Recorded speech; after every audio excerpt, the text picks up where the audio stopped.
Good morning to you. I am Mark Sudduth, and here's what's up in the tropics. It is Tuesday, the 26th of July, 2022. And of course, the Atlantic Basin, nice and quiet. Going to stay that way for the next several days, it does appear.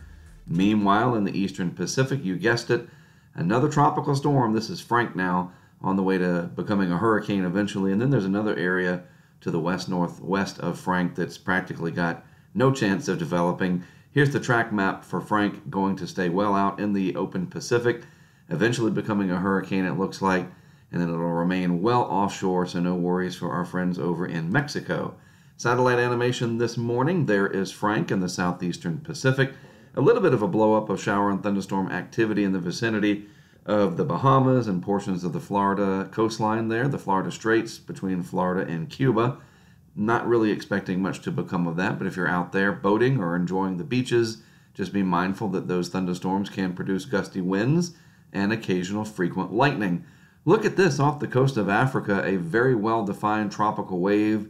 You can literally see it curling up here in the satellite animation, but it is already sort of on its way to its own demise because it's coming off pretty high latitude, pretty far to the north, and it's dragging a lot of dry air with it off of the continent there, and it's probably not going to do much, but it's got a lot of energy, that is for sure. If the air mass out there was more moist, and there wasn't such a warm layer, that Saharan air layer involved, this would go on to become quite a large, probably a tropical storm or hurricane over the open Atlantic, but conditions just aren't going to favor. You do see that blob down there, that other area of convection, just part of the overall pattern out there. It's trying to get more favorable, but again, we are at the tail end of July where things just begin to slowly get more favorable for development. It takes a while, even as I said yesterday, a couple of weeks out from now, if it is still hostile out there, that wouldn't surprise me. It's not until late August that we really start to look at the open tropical Atlantic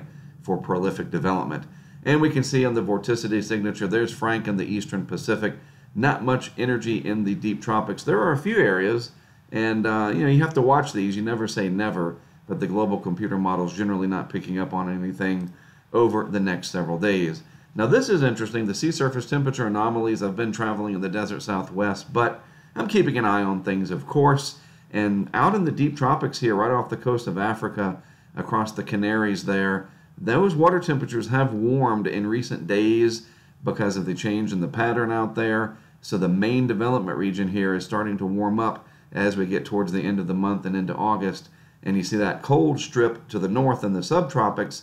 Well, I think that's going to really help to keep the instability focused in the deep tropics. Once we get into August, September, and October, things are going to get very busy very quickly, I do believe. Not so, though, over the next several days. You can look at the GFS here. Nothing developing. This is the vorticity chart. 850 millibars, or about 5,000 feet in the atmosphere. And we don't see anything coming across the Atlantic Basin to worry about. So enjoy the quiet while it lasts.